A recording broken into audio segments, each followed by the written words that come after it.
The unusually strong winds up the Kaligandaki River have shaped a landscape unmatched on our planet. Yet travelers, traders, and pilgrims have passed through here for thousands of years. It's a tiny kingdom in Nepal, known as Mustang. But it was once a part of ancient Tibet. Today, it's a restricted area, only recently open to the outside world. Mustang is home to one of the world's greatest concentration of human-carved cliff caves, large complexes no one has had a chance to explore. Many are so high up on unstable rock, they're impossible to reach. Others have been converted into modern dwellings and monasteries. What ancient culture carved the caves in the first place?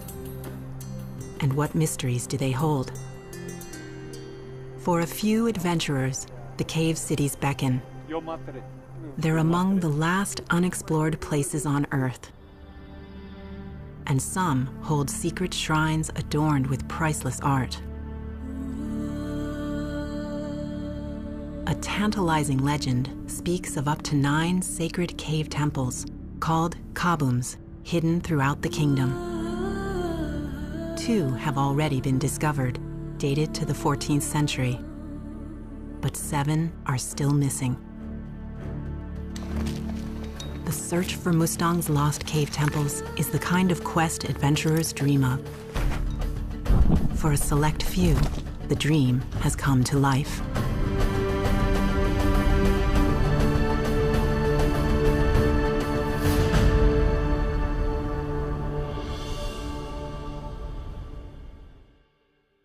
Testing, 1, 2, 3, 4, 5, 6, Pete 7. Athens is one of the world's great Himalayan climbers. He's also my husband, and we're both filmmakers. Sound is coming through. You can hear it on the headphones. Before our expeditions, we troubleshoot equipment. And since they've spent much of their lives in the remote corners of the Himalaya, our children will come with us. The first step for a climbing expedition is prepping the hardware. Why do you need big ones? Because sometimes the rock is so unconsolidated. World-class rock climber Renan Ozturk will be Pete's climbing partner. Can I see them? They're pretty heavy. Don't drop it on your toe, sweetie. These long metal things are called pitons, and we made them specifically for this job. Pete and his longtime Sherpa friend, Ong Temba, went shopping in Kathmandu's steel yards for the most important piece of hardware our team will use. 25-foot-long pieces of steel migrate over to the workshop. It's called rebar, short for reinforcing bar.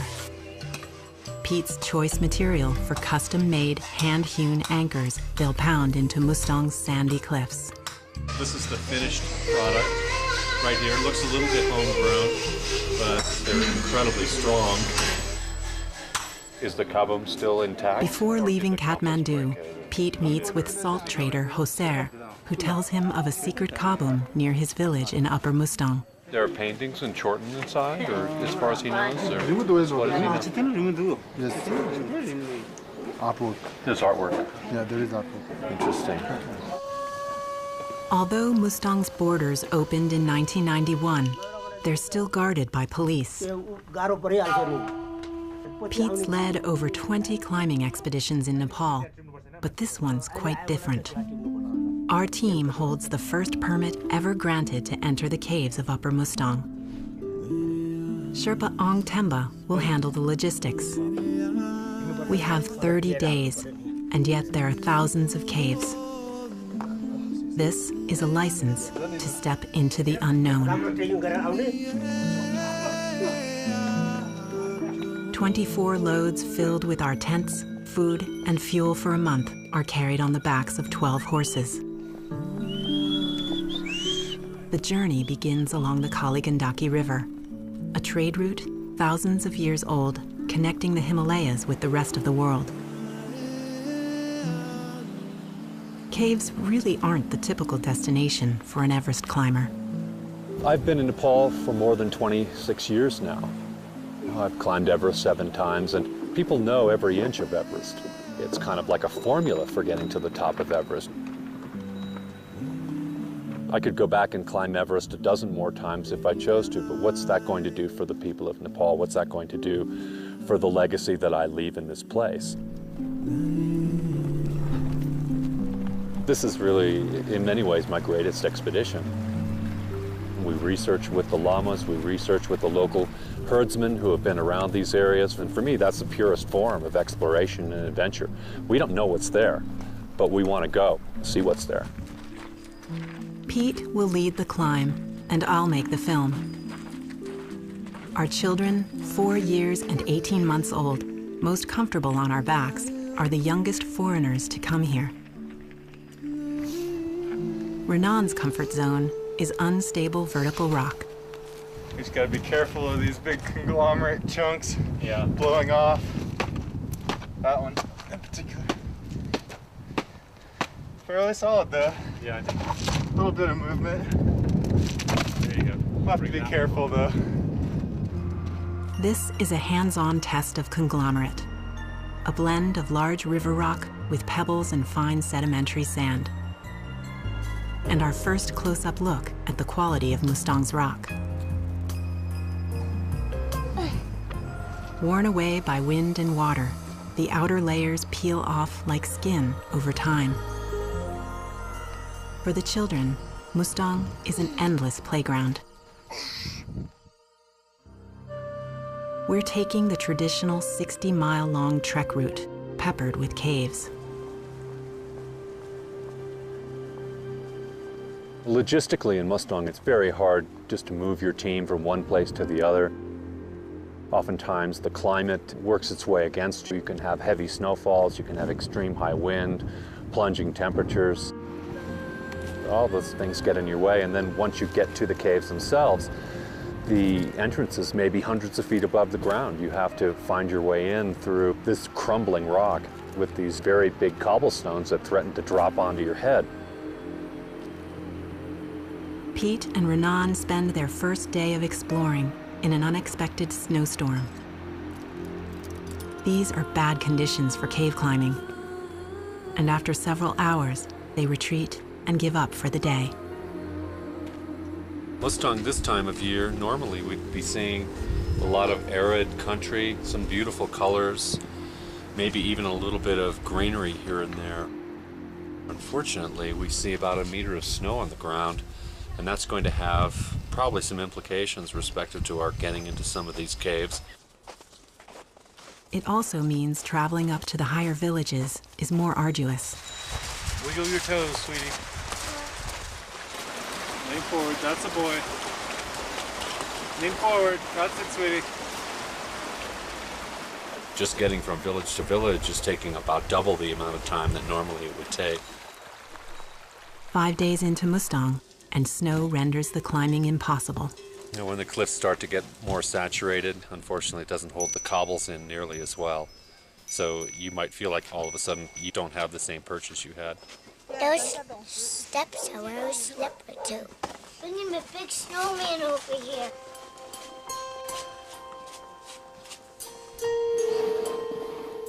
Maybe some of our objectives will be a bit compromised, but ever onward, never straight, and we're hoping we'll be going into some of the caves here. The weather's good tomorrow.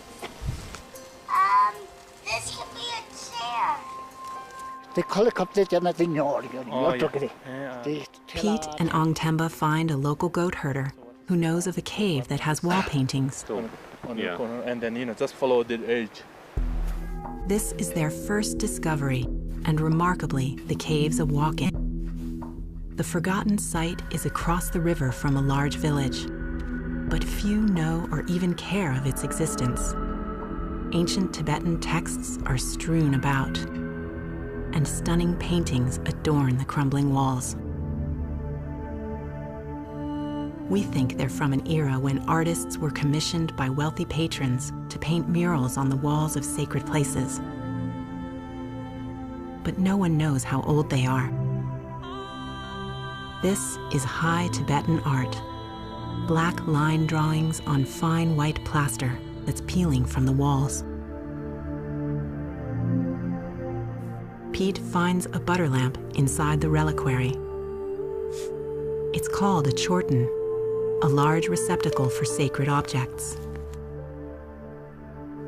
This one was broken open by looters. Only the upper third of the chorten is exposed, the rest buried by debris from the crumbling cave. The entire site is called a kabum, a cave shrine built to hold the remains of high lamas and important teachers like the Buddha. Pete, Renan, and Ong Temba have found one of Mustang's 7 missing kabums. It's just unbelievable. I wonder how long it's been here.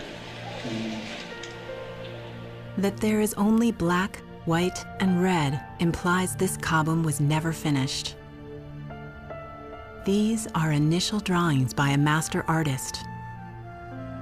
For some reason, the work was abandoned.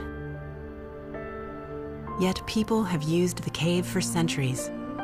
These are offerings made of clay, called tsatsa, that often hold the ashes of dead people. Hundreds are inside the chorten, along with a small statue of Buddha's second incarnation. Wow. Will the remaining kabums, if the climbers find them, all be broken open and vandalized? It's mid-March. The storm caught the villagers by surprise. Mustang's rooftops are flat and made of mud. Excess snow must be removed quickly. Each family member pulls their weight, and every basketful is carried out on a tump line.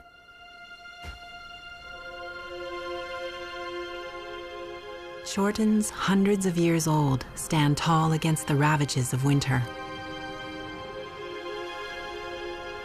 This is the highest kingdom in the world, a Buddhist jewel hidden in the rain shadow of the Himalaya. It's a typically arid landscape, but it's been rendered nearly impassable till the snows melt. 1 week into the expedition, our progress is slow. We move on cautiously in search of caves that might be protected from the snow. Pete, the children, and I cross a pass at 13,000 feet.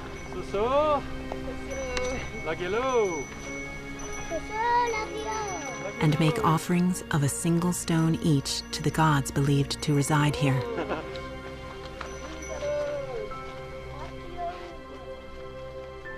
Most of the locals don't spend their winters here, and the snow makes a tough life even harder. A woman who shoveled snow for 2 days has badly burned her eyes. Several years ago, Pete led an expedition here to treat eye ailments. This lady's had some snow blindness yesterday. All the reflected light and the fact that they work outside so much is really difficult. And that's the same problem that a lot of our porters have as well. They don't have proper eye protection because they're not accustomed to dealing with the type of snow that we see here right now.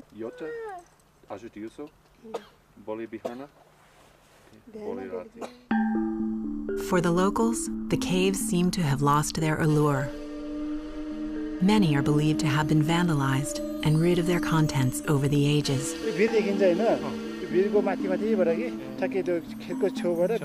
Further up valley, locals know exactly where the caves are.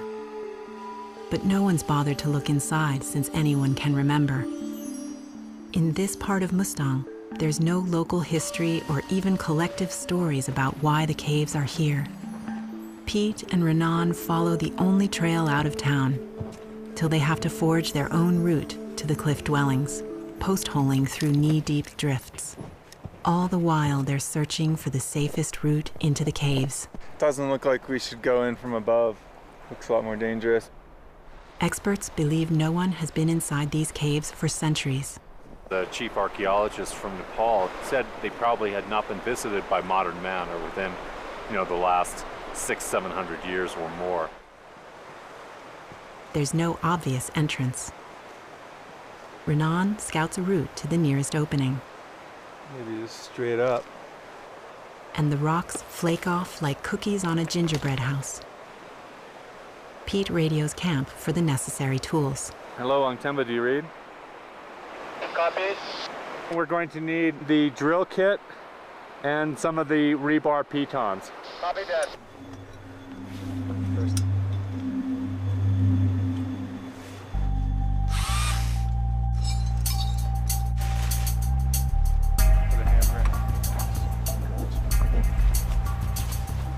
Renan leads, 20 feet up to where he'll drill in an anchor.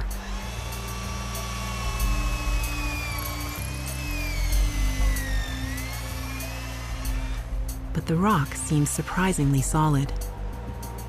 Without an anchor to safely tie a rope into, catching Renan if he falls, getting into the caves will be too dangerous. Probably just in the middle of something really hard. Do you have the hammer drill function on too, by the way? There's like a twist knob. Having the drill on the right setting makes all the difference. This will be the first field test of the rebar pitons. On the way. You're on the way.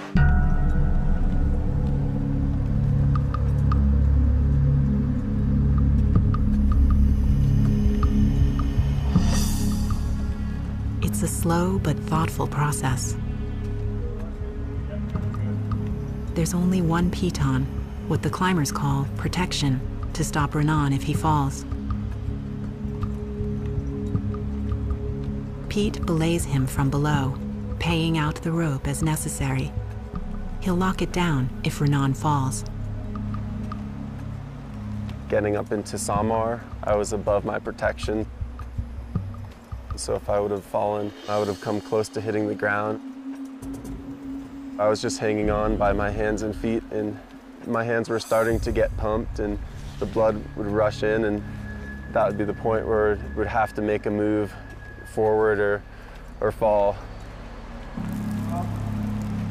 There have been some very sketchy moments.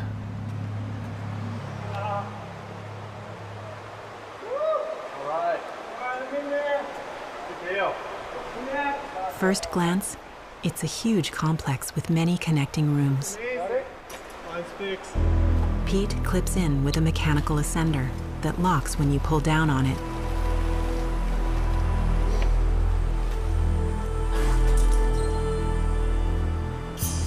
Pete's foot steps up with the help of a leg loop, a sling of rope attached to another ascender in his left hand.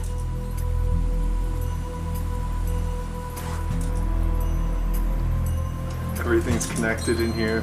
That's amazing. After days of paralyzing weather, Pete and Renan are finally on the threshold of discovery. Welcome. This is the biggest chamber we've seen. Surprisingly, timbers are an integral part of the cave dwelling, and large flagstones may have been used for benches or shelves. The wood seems to be a part of the original architecture. This latticework bridge of timbers paved with flagstones connects one level to the next. And a wood pillar was installed to reinforce a wall. It could have been a later feature, added well after the cave was dug out. Thin flagstones configured for storage spaces and stacked rocks all indicate this cave was used for habitation. And a 3-bin stone granary are what remains of a culture we know nothing about. Finally, this sink, grinding stone, and hearth area are evidence of a time when an unknown people performed cave cuisine. Yet the questions remain. Why did people live here? How long ago? And how did they even get in? The timbers provide a clue. People were able to carve notched ladders that they could climb up. There was a bridge that was constructed of old timbers and stone, and although we had a little bit of fearfulness going out on them, they still held really quite well. The timbers were remarkably in good condition. And then they're in a place they can defend easily. They can close off the doors if there was anyone who was trying to rob from them or who meant them harm. So while the people who first established these caves might have been very primitive, they actually had some fairly advanced skills respective to architecture. Although the cave has few artifacts other than flat stones and integrated timbers, a single spiral reminds us that we simply don't have any answers. It could be an early pictograph, or the later doodling of a meditating Buddhist monk.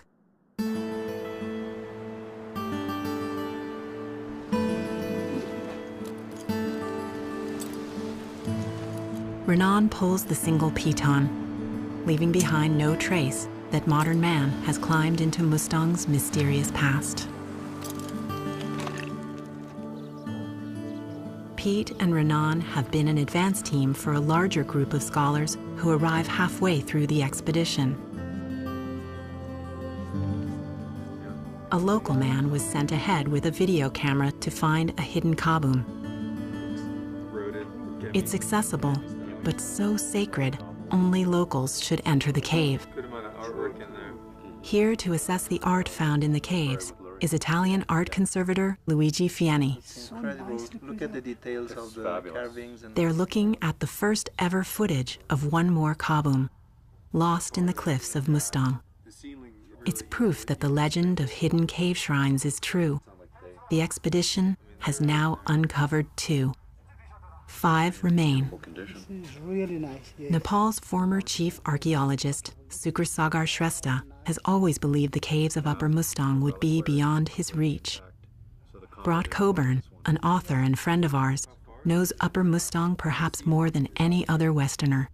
He's pioneered the conservation of Mustang's most important antiquities.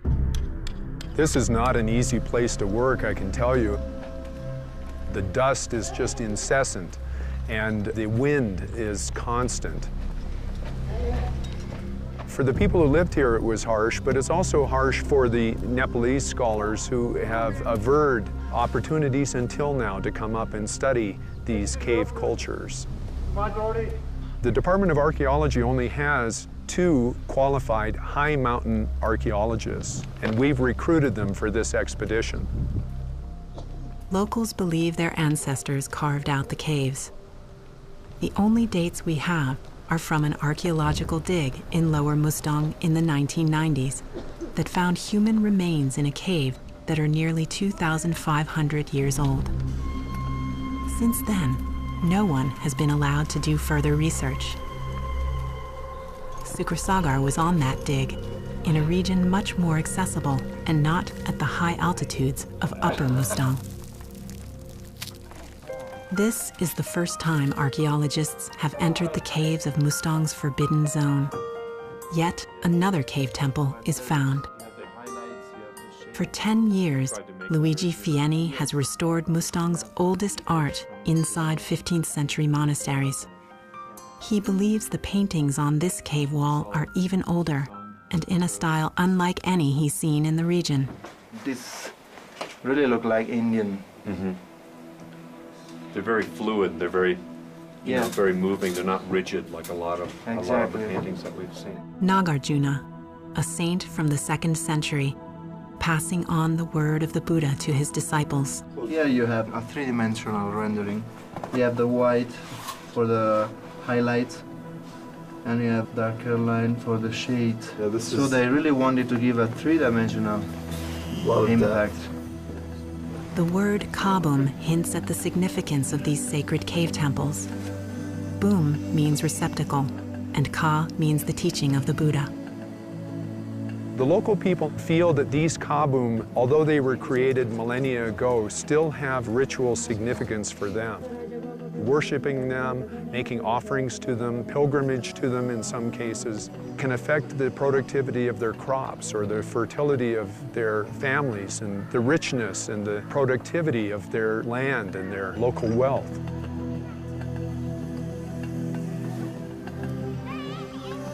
Uncovering yet another kabum may be a blessing on the culture, but it means the work has only just begun. Inventorying the cave involves recording the Tibetan icons depicted in the art, so scholars can decipher the underlying message for the pilgrims who once came here. Sukrasagar will measure and draw the layout, so preservation and protection of the site can begin.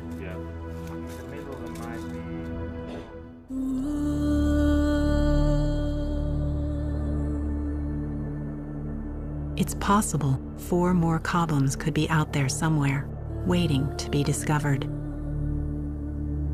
Unless they've collapsed beyond recognition into the cliffs that once held their sacred teachings. Mama, I found my harness. Hey, Pete. She's talking to you. What, sweetie? No, I love you. You want to go? Yeah. You can come over with us, I think. Okay. Clay doesn't have a harness. I do. I do have a harness. There's only 1 week of exploring left on the permit, and a local tip about a Kabum leads the climbers here.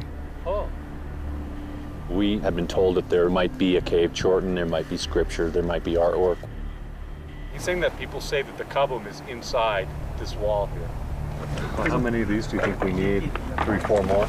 Yeah, 2 or 3 more of these and 2 of the big ones. A village headman gave them permission to tackle a collapsing cliff where the locals believe a cave Chorten is tucked away. But it's the worst terrain Pete and Renan have encountered so far. Although no one's been inside the cave in modern times, the oral history is alive. One young Tibetan boy came down to us and he opened up his book and he said, all of our gods live inside this cave, and he was pointing to Guru Rinpoche Padmasambhava, who discovered a lot of the caves in this area, established one of the early monasteries here. That led us to realize that this was a sacred place for them.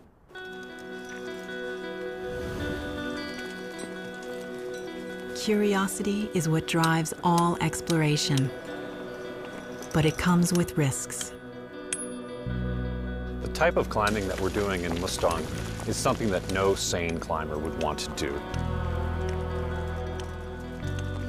Generally, the rock quality is really quite poor. It's dangerous. These rebar pitons that we've fabricated in Kathmandu are almost a throwback to the Iron Age itself, which makes them appropriate for the caves that we're exploring. This is getting really Genghis. Yeah. Most climbers really enjoy good rock quality, not the showering of dust, dirt, bat, guano, bird poop. This is kind of industrial, gritty, difficult, scary experience. I pushed it pretty much right to the limit. I stood up on one of those pins in the soft layer and it shifted on me and I almost took the whipper. Also made the mistake of trying to breathe, taking some dust into my lungs. And that was a horrible feeling. To cramp on or not to cramp on? This is the question. Ice tools for sure. This guy in particular. It's gonna make my life a lot easier. I think I'm gonna leave the crampons. It's always a Take the crampons, take the crampons. Crampons are normally used on ice, but little about this climb is normal. I arrived on the scene into the 3rd day of Renan and Pete bolting their way up this cliffside. And I was automatically curious as to how much attention the power drill and all the people gathered at the base might bring. And sure enough, some villagers arrived from the hamlet of Dri, about an hour's pony ride upstream. And they confronted us saying that we didn't have permission to access their cliff sides and a sacred site. Their impression was that we were coming to steal something that was inside the cave, or we were there to deface or somehow defile their own landscape. Renan was literally 5 feet from getting into the cave. We had had the actual permission from the headman of the village several weeks before in Kathmandu. He said that we'd have no problem with the people from his valley respective to going into these caves. Please come down, okay? All these pins are just like wiggled in there. The locals won't let Renan go up any further. His anchors are now unsafe, and they won't let him drill a new one. Hey, Brock, can you try to explain to these guys that his anchors are not good? He's trying to come down as best he can. It's just very dangerous. Getting Renan safely down is the first priority, just so they can negotiate permission for him to climb back up and safely remove the ropes.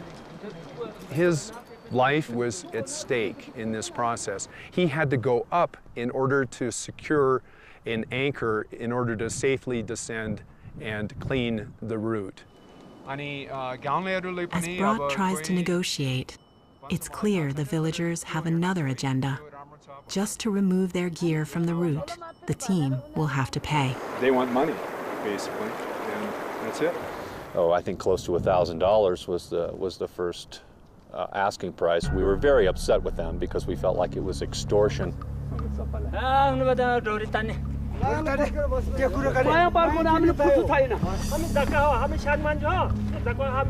Since the team won't agree to pay, the villagers take matters into their own hands. By pulling on the ropes, they're compromising Renan's fragile anchors.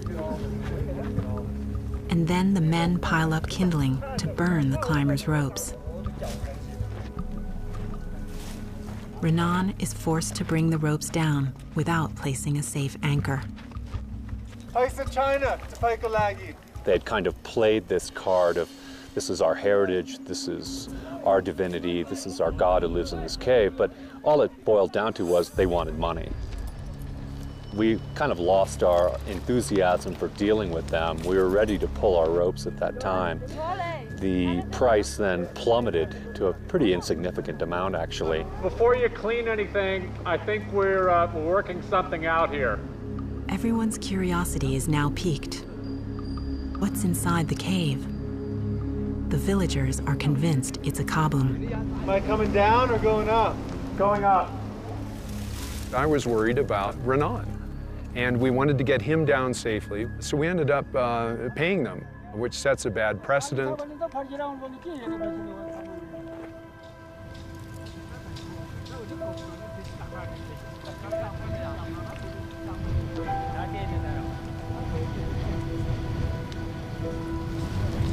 Nothing even in there.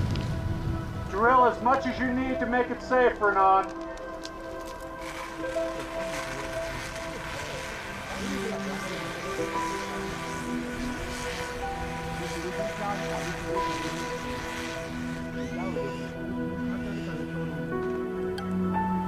Cave 20 feet to China.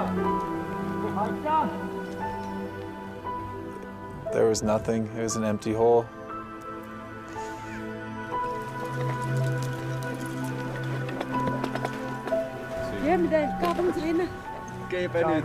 As soon as I came down, their tone changed from violent to jovial, and they were all crowding around my camera laughing.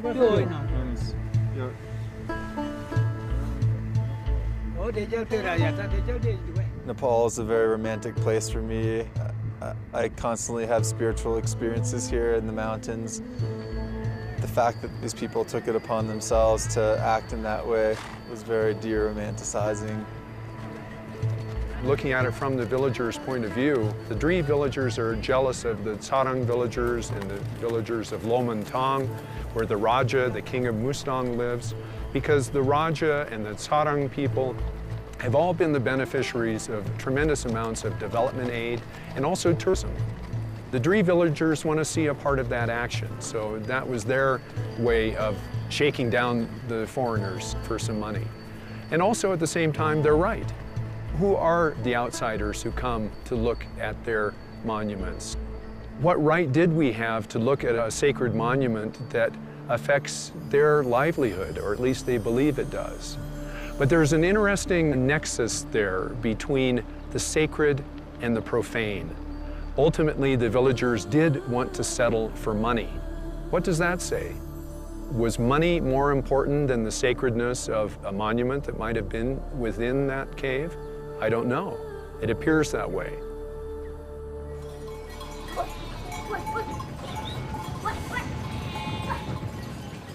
Jingle bells, jingle bells, jingle bells, all the way. Large prayer wheels have the mantra Om Mani Padme Hum painted outside, while inside, thousands of mantras are written on scrolls. Each turn is like uttering the mantra 1,000 times, a powerful prayer beckoning an open mind toward your adversary and teaching compassion. होला त्यो माथि गुफा छ गुफा छ गुफामा त छिटाहरू जान्छ मलाई त एक तल मात्रै गएर अलि पुग्योहरू जानि नसक्ने छ त्यो पालेमा पर्छ भने अहिले जाने भित्र जान मन लाग्यो भने हामी मद्दत गर्छु Sherab Tenzing हामीसँग आउनुहोस् ए Sherab Tenzing's his name, and he's lived here most of his life. जानि सक्छ तपाईँ जानु पर्दैन Pete and Renan want to approach this cave with an open mind, seeing it from the local point of view. He's saying that it's a Yurko bog, which is snow leopard. Babar यो गोरमा आउँछ यो राति गोरमा आउँछ They also want to get Sherab Tenzing inside to witness what they do firsthand. It's the only way to show a local that this is a chance to explore and document unknown caves, asking, what's here and why? Without rock climbing experience, the locals have never fully explored the cave. हजुर या हामी कोसिस गर्छ या किनभने अलि अप्ठ्यारो होला अलि भित्र कहिलेकाहीँ Keeping Sherab Tenzing's confidence in them high is key to their success. But they'll have to go without ropes to keep things simple. It's a classic Mustang cave entrance, a long shaft that leads to the first level. Wow, this is big. The next level for Sherab Tenzing is terra incognita. Yet it's only a few hundred yards from his house. His sheer joy of discovery is infectious. कस्तो बस्यो होला भा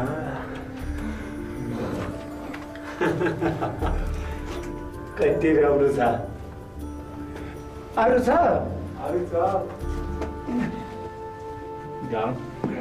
The final, third level for Sherab Tenzing is the most stunning of all. Om Mani Padme Hum is painted in a script developed in the 11th century that Tibetans call Lensa. It is said that all the teachings of the Buddha are contained in this single phrase. The cave has a triptych of 3 panels. The second panel tells us why the paintings are here. A chorten with the Tibetan symbol for water on it indicates the painting was for meditation. Chortens consist of a square foundation symbolizing earth. The dome represents water, and 13 tapering steps, the steps anyone must go through before reaching enlightenment, signify fire. A parasol at the top represents wind, and the whole thing is a 3-dimensional microcosm of the human spiritual endeavor. The third panel, Om Ah Hum, another universal mantra. It's unknown how old the paintings are.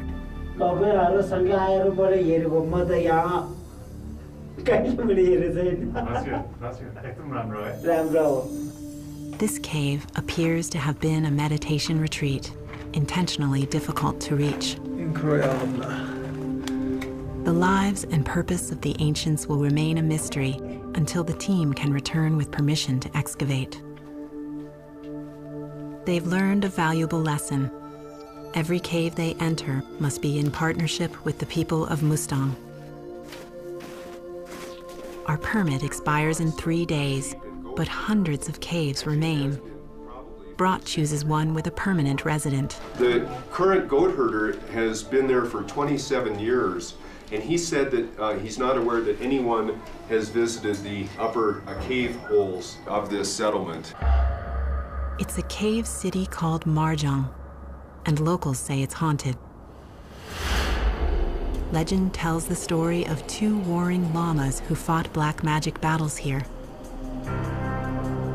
The Marjong Lama caused a landslide, crushing his enemy.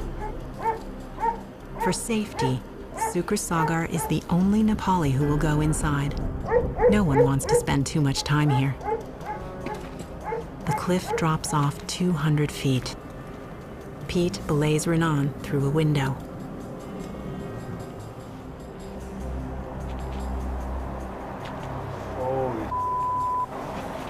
Yeah, it's pretty creepy. This is the most incredible thing we found right up in this next room.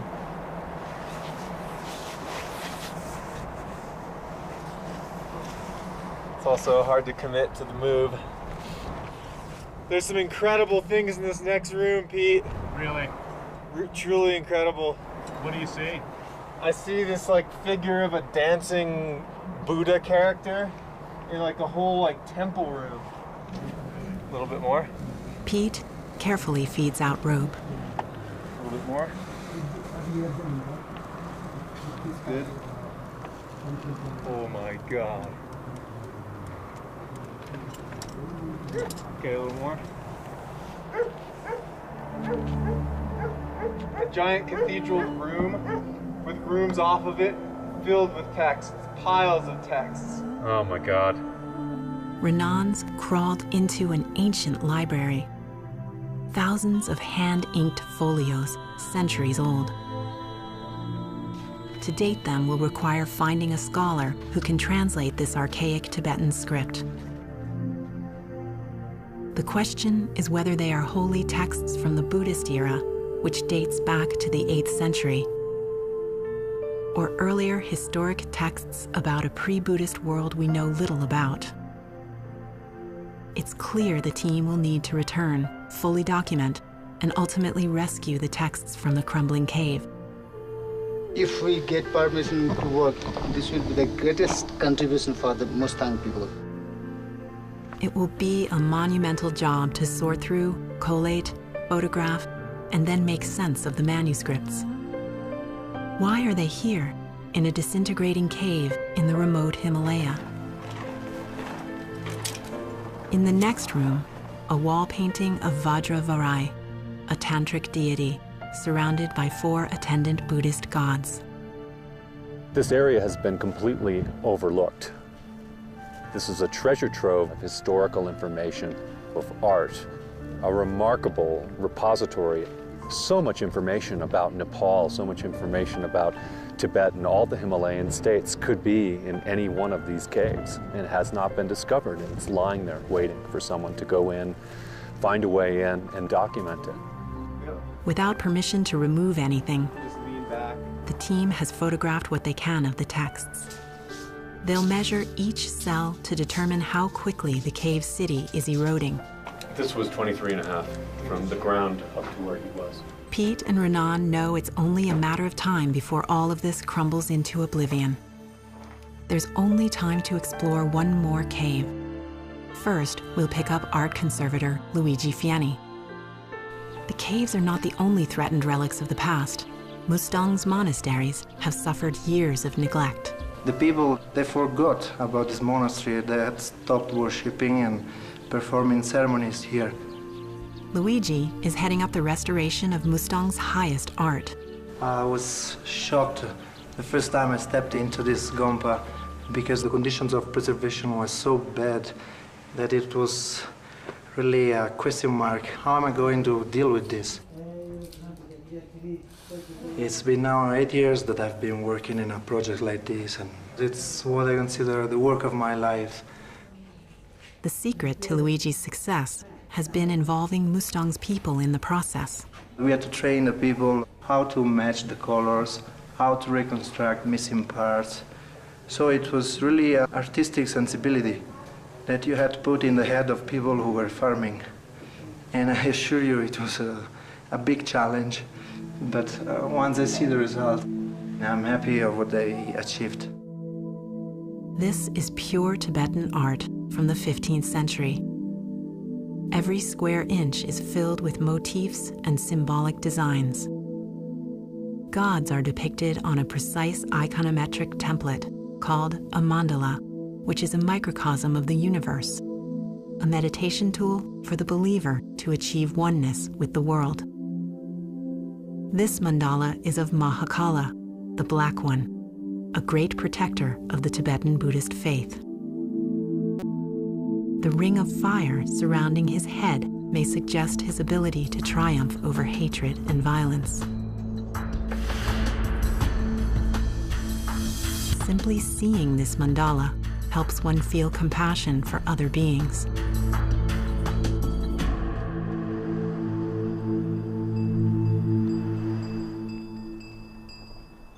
To travel through Mustang is to experience firsthand our temporal hold on Earth.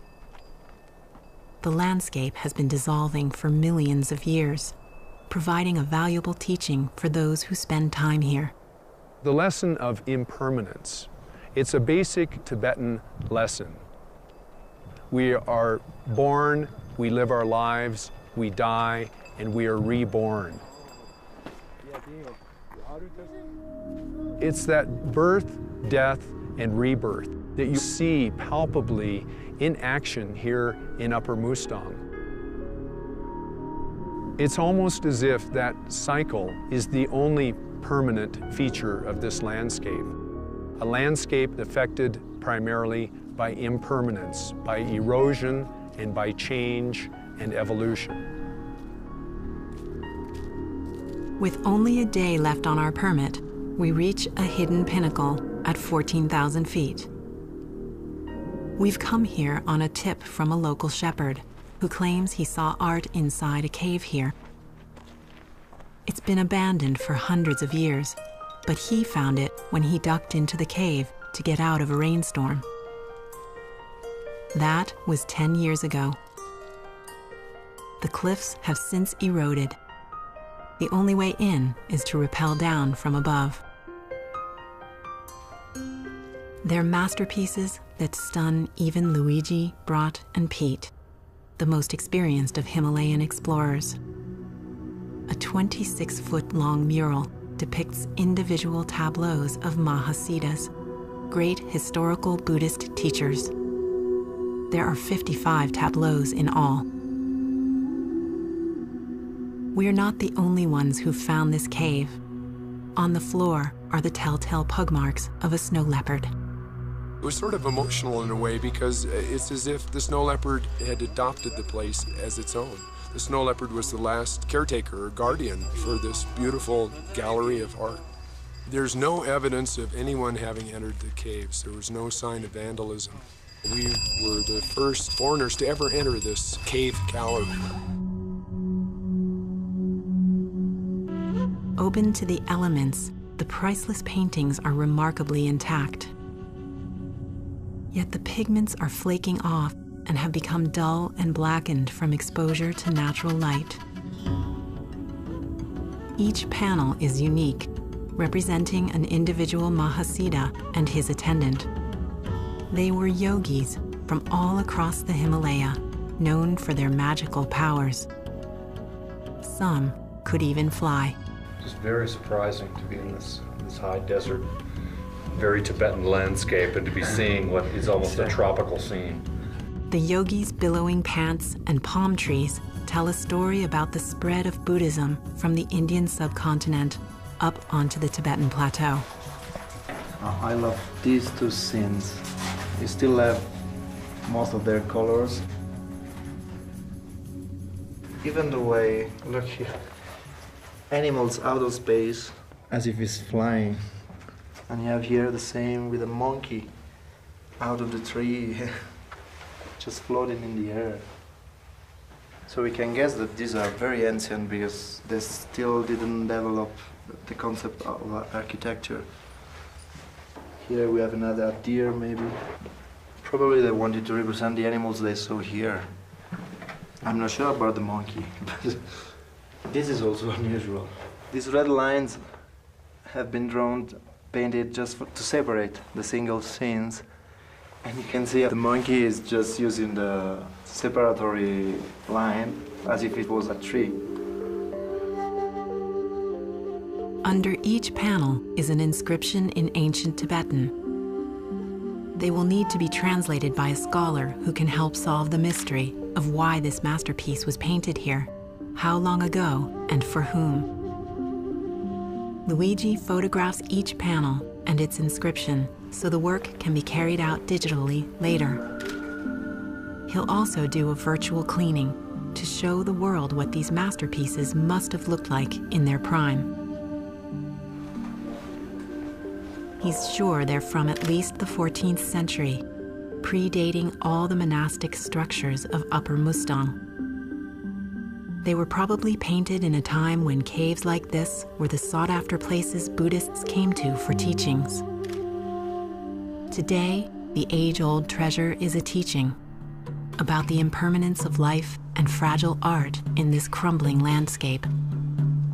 For us, the treasure is to be able to give the gift of the information, to give the gift of the artwork back to the people to whom it belongs, the people of Nepal, the people of Mustang. That's the treasure that we see, is having the opportunity, not in possessing the things that might exist there. Each one of us has gained a deep respect for those who came on pilgrimage here centuries ago, to this impossible land of infinite space. I'm a restorer, I'm not a climber. What did you think about the climbing? Oh my goodness. There were a few sections. The snow was melting together with mud. I was stuck like a cat in a mirror. Just...